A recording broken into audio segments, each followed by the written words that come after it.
Monetary र fiscal पोलिसीको इन्टरलिङ्केजको कुरा गर्दै गर्दा यहाँनिर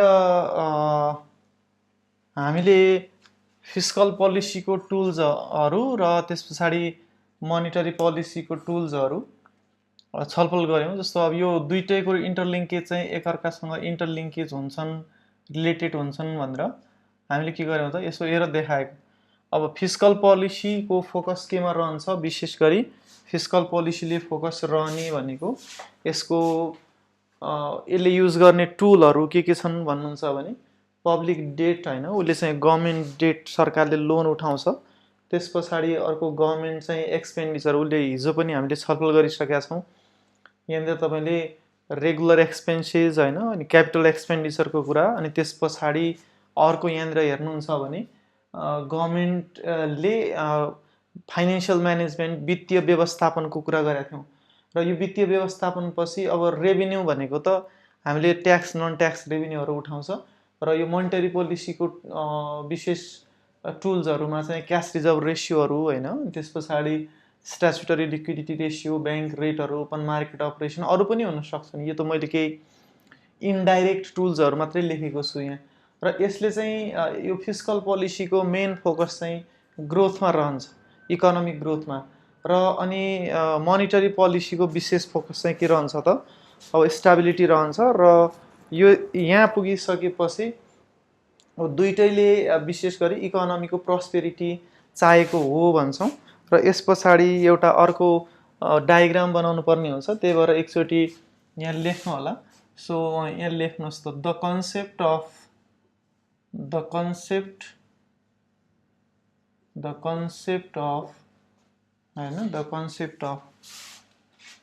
इन्टरलिङ्केज अथवा रिलेसन जे भन्दा नि हुन्छ, relation between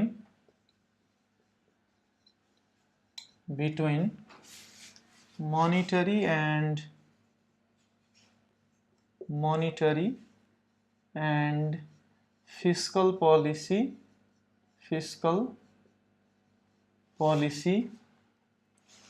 can be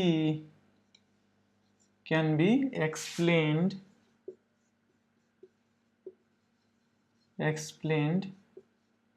with the help of के त डायग्राम भन्छौँ। अब यो डायग्राम चाहिँ फिगर भन्नु होला। फिगर चाहिँ एउटा फिगर 1 भनेर फिगर ड्र गर्नुपर्छ है। Figure 1 with the help of हामीले के त यो फिगर 1 भनेर। अब फिगर 1 चाहिँ छ भने त्यो फिगर बनाउनु बाँकी छ, त्यही भएर हामीले यहाँनिर कलम राख्यौँ। र अब यहाँ चाहिँ फिगर बनाउनु होला। यसमा चाहिँ अब यो आइएसएलएम फ्रेमवर्क भन्छ। केही साथीहरूलाई बिल्कुलै नयाँ छ, मैले बुझाउँछु, सामान्य हिसाबले बुझ्ने कोसिस गर्नु होला। यसले चाहिँ यो वाइ एक्सिस भइहाल्यो होइन, यसलाई चाहिँ हामीले के त यो एक्स एक्सिस भन्छौँ होइन। यस पछाडि यो एक्स ड्यास भयो र वाइ ड्यास हुन्छ, यो ओरिजिन भइहाल्यो। यहाँ चाहिँ नेसनल इन्कम राखिन्छ होइन। अब यो डेरिभेसन हुन्छ, अहिले तपाईँले यो हो भनेर बुझ्नुहोस्।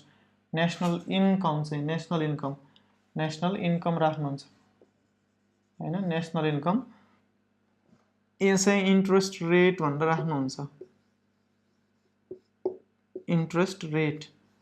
र जुन हामीले +2 मा पढेका छौँ, जो भर्खरै +2 पास गरेर आउनुभएको साथीहरू अथवा चाहिँ जो रिजल्ट वेटिङमा हुनुहुन्छ, यो डाउनवर्ड स्लोपिङ कर्भलाई तपाईँले डिमान्ड कर्भ भन्नुहुन्थ्यो होइन।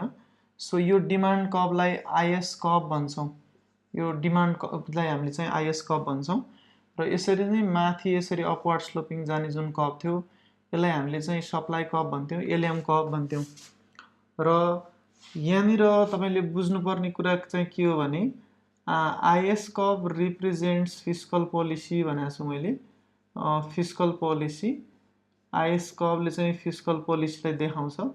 र अर्को चाहिँ तपाईँले यहाँनिर एलएम कर्भ हेर्नुभयो भने, so this represents monetary policy. यसले चाहिँ देखाउने के हो त, मोनिटरी पोलिसीलाई देखाउँछ, अब यो दुईटैको इक्विलिब्रियम पोइन्ट चाहिँ यहाँनिर छ होइन। अनि यति बेला इकोनोमीमा इन्कम जिडिपी कति छ भन्नुभयो भने चाहिँ यसलाई चाहिँ Y0 भने, र यो इनिसियल इक्विलिब्रियम E0 भन्छ। र यो अवस्थामा हेर्नुभयो भने मार्केटमा रेट अफ इन्ट्रेस्ट चाहिँ कति छ त, बिकज वाइ एक्सिसले त रेट अफ इन्ट्रेस्टलाई रिप्रेजेन्ट गर्छ भने यति बेला R0 rate of interest, R0 rate of interest.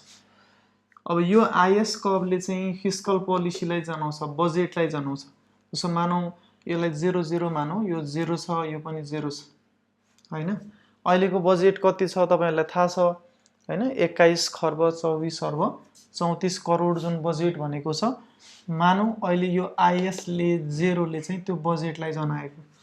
अब गभर्नमेन्टले एक्सपान्सनरी बजेट ल्याउनु खोज्छ, फिस्कल पोलिसी ल्याउँछ र यो कर्भ चाहिँ तपाईको शिफ्ट भएर यता आउँछ। यो कर्भ कहाँ आइपुग्छ भन्नुहुन्छ भने प्यारलली शिफ्ट हुन्छ हैन। यो प्यारलली शिफ्ट भएर यतातिर आइपुग्छ। प्यारलल चाहिँ शिफ्ट हुन्छ। अलि प्यारलल देखिया छैन, अलि प्यारलल भएको छैन, यसलाई अलि मिलाउँ। सो अब यो प्यारलल बनाउने कोसिस गर्नु होला र यो कर्भ चाहिँ तपाईको विशेष गरी के त भने प्यारलली शिफ्ट हुन्छ। प्यारलली शिफ्ट भइसके पछाडी त यो त अब तपाईको IS1 हुने भयो। IS1 हुने बित्तिकै किन यो त बढेर यहाँ पुगेको छ। अब नयाँ इक्विलिब्रियम पोइन्ट हेर्नुभयो भने त यहाँबाट E0 बाट सरेर E1 मा पुगिसकेको छ, E1 मा पुगेको छ। यति बेला हेर्नुभयो भने इन्कम चाहिँ के छ त बढेको चाहिँ छ, यो Y1 भएको छ, इन्कम Y1 भएको छ राइट। तर यो इन्कम बढेसँगै तपाईको रेट अफ इन्ट्रेस्ट चाहिँ बढेर कहाँ पुगेको छ त R1 पुगेको छ, रेट अफ इन्ट्रेस्ट R1। यो अवस्थामा हेर्नुहुन्छ भने अब के गर्ने त, रेट अफ इन्ट्रेस्ट त बढ्यो, ब्याज चाहिँ तपाईको हिजो ब्याज चाहिँ रेट अफ इन्ट्रेस्ट हिजो R0 रेट अफ इन्ट्रेस्ट अथवा OR0 भनौँ न, यो लेन्थ जुन छ यो ओरिजिन देखि यहाँसम्मको लेन्थ चाहिँ 5% ब्याज थियो। तर यो बढेर आज तपाईको कति पुग्यो त OR1 भन्ने बित्तिकै ल यो चाहिँ 7% पुग्यो भने त तपाई हामी त लगानी कम गर्छौं, कन्जम्सन कम गर्छौं हैन, कन्जम्सन कम गर्छौं। कन्जम्सन कम गर्छौं भने अब के गर्ने होला त भन्दाखेरि ल मानौ यो एलएम कर्भलाई यतातिर धकेल्यौं भने सो कसरी धकेल्ने त भन्दाखेरि यो पहिला रेट अफ इन्ट्रेस्ट यही बढाउने, यहाँ ल्याउने, ख्याल गर्नु होला है, डायग्राम चाहिँ यही ल्याउने र यो यहाँ पुगिसकेपछि अब एलएम कर्भ पनि यहीसँग प्यारलल हुने गरी लाने हैन, ठ्याक्कै यहाँ पुग्ने गरी। मनी सप्लाई बढाएको भनेर बुझ्नु होला है, मनी सप्लाई बढाएको हो यहाँनिर सरकारले चाहिँ अथवा सेन्ट्रल ब्याङ्कले। हाम्रो यहाँ हेर्नुभयो भने एलएम कर्भ पनि शिफ्ट भयो। एलएम कर्भ शिफ्ट भएर कहाँ पुग्यो त एलएम कर्भ चाहिँ LM1 मा पुग्यो। अब फेरि हेर्नुस् त इक्विलिब्रियम पोइन्ट हेर्ने राम्रोसँग, आइएस नयाँ आइएस पनि यो, नयाँ एलएम कर्भ पनि यो, रेट अफ इन्ट्रेस्ट त फेरि घटेर पुरानै ठाउँमा आइपुगेछ। तर यहाँनिर हेर्नुहुन्छ भने इन्कम अझै बढेको छ, Y2 भएको छ। त्यसो भए त के थाहा भयो भने मोनिटरी पोलिसी एकअर्कासँग चाहिँ सपोर्टिभ भएर गयो भने त इन्कम त Y0 बाट Y1 बाट अझै कहाँ पुग्दो रहेछ त Y2 पुग्दो रहेछ। र यो फिगर जुन चाहिँ छ, सो दिस फिगर 1 जुन चाहिँ छ यो चाहिँ विशेष गरी के भनेका छौं त रिलेसन अथवा इन्टरलिङ्केज बिट्विन, यो रिलेसन बिट्विन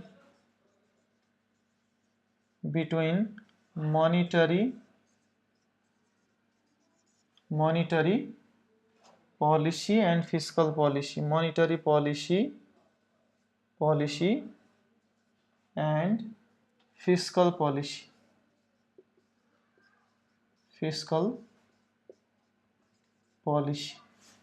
भनेर।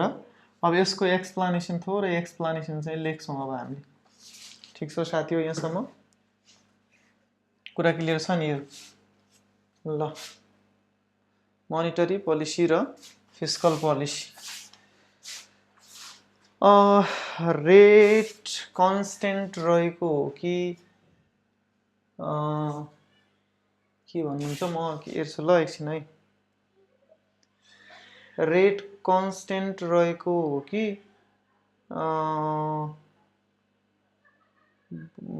के भन्नु बढिन्छ भन्नु, ए हैन, रेट कुन चाहिँ रेट अफ इन्ट्रेस्ट वाला रेट अफ इन्ट्रेस्ट त घटेर आफै तल आएको हो कि तपाईँको, किनकि हिजो डिमान्ड पैसाको डिमान्ड धेरै भएको थियो, त्यही भएर फेरि यो रेट अफ इन्ट्रेस्ट एलियम कपले गर्दा तल आएको। म एकछिनमा फेरि बुझाइदिन्छु, यो तपाईँले कन्फ्युजन हुनुभएको छ भने। यसलाई चाहिँ थोरै एक्सप्लानेसन चाहिँ लेख्छौँ। यो एक्सप्लानेसन एकचोटि तपाईँले अब फिगर के हो सामान्य कुरा लेखौँ।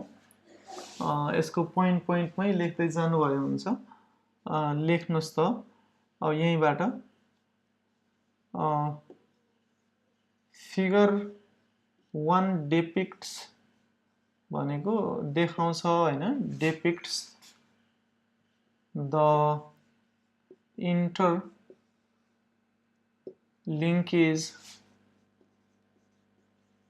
interlinkage between two macroeconomic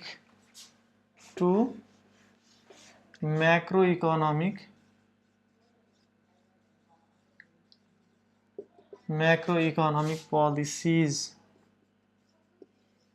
के त monetary policy and अर्को के त हजुर fiscal policy, monetary policy and fiscal policy भन्नु होला। अब एउटा सामान्य लाइन एक्स एक्सिसले के देखाउँछ, वाइले के देखाउँछ भन्ने हो। एक्स एक्सिस represents के national income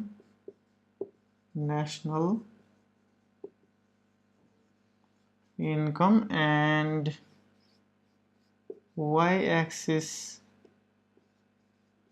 shows rate of interest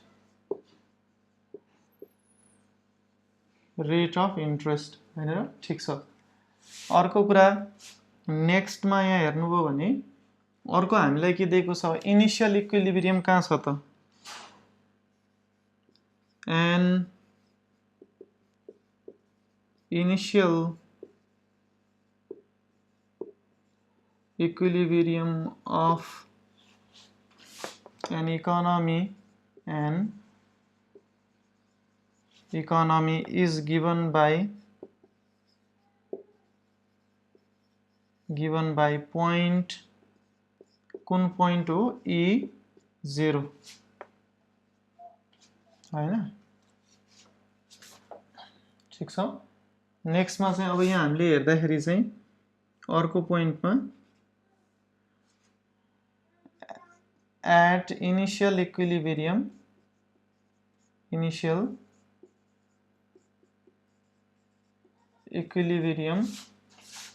the rate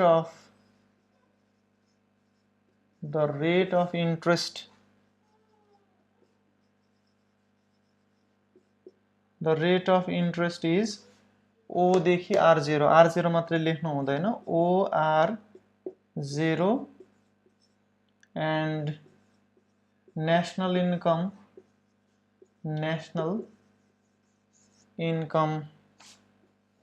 is OY0 चाहिँ छ। नेशनल इन्कम कति छ त, OY0 छ, ठीक छ नि कुरो, OY0 छ। अब त्यस पछाडि यता लेख्ने, सरकारले एक्सपान्सनरी बजेट ल्याउँछ भने एक्सपान्सनरी बजेट इकोनोमिक एक्टिभिटिजहरु स्टिमुलेट गर्नका लागि के हुन्छ त, आइएस कर्भ राइटवार्ड शिफ्ट हुन्छ भन्छौं। अर्कोमा लेख्नु भए हुन्छ, सपोज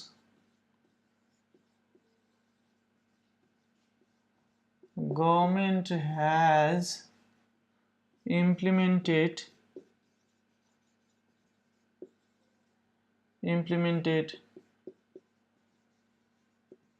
expansionary fiscal policy के हुन्छ त, that causes rightward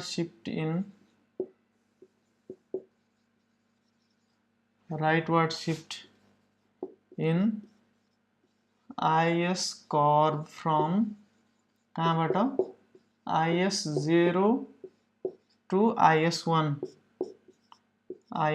हुन्छ ठीक छ।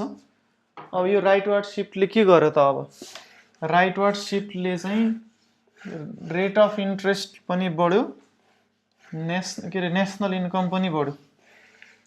इन्कम पनि बढ्यो रेट अफ इन्ट्रेस्ट पनि बढ्यो नेसनल इन्कम पनि बढ्यो। The rightward shift in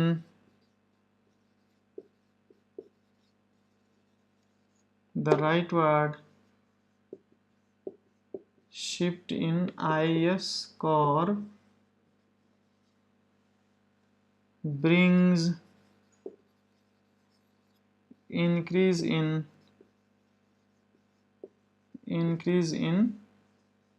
rate of interest and national income rate of interest पनि र अरु नेसनल इन्कम पनि। अब तपाईको रेट अफ इन्ट्रेस्ट बढ्नुको meaning the increase in rate of interest crowding out effect भन्छौं। म एउटा बुझाउँछु लास्टमा चाहिँ यो क्राउडिङ आउट इफेक्ट भनेको अहिले लेख्नुस् मात्रै हैन। यहाँनिर के लेख्छौं भने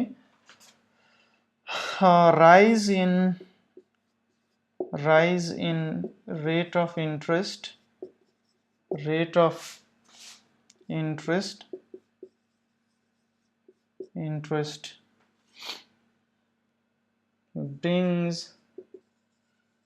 brings यो शब्द एकदमै ख्याल गर्नु होला क्राउडिङ आउट यो चाहिँ एक्जाममा सोध्या पनि छ। Crowding out effect in an economy अब त्यसो क्राउडिङ आउट इफेक्ट चाहिँ भनेको के हो त रेट अफ इन्ट्रेस्ट बढ्नु हो घटाउनु पर्यो र E2 मा आउनलाई के गर्नु पर्यो भने monetary policy implementing in such a way that will be compatible with के त fiscal policy भन्छौं। एउटा लास्ट पोइन्ट लेख्दा हुन्छ। सो लेख्नुस् त in order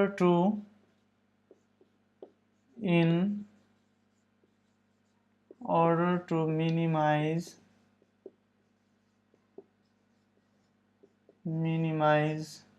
the risk of crowding out बुझाउनु बाँकी छ ल यो अहिले लेख्नु भएको छ मात्रै। crowding out effect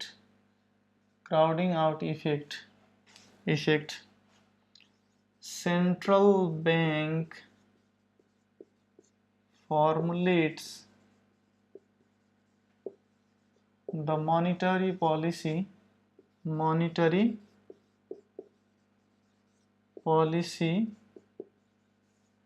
in such a way that monetary policy will be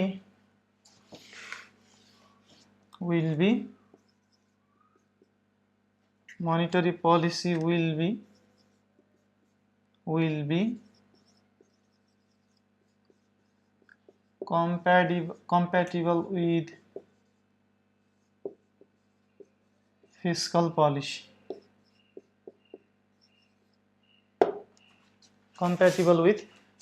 policy कुरा क्लियर छ।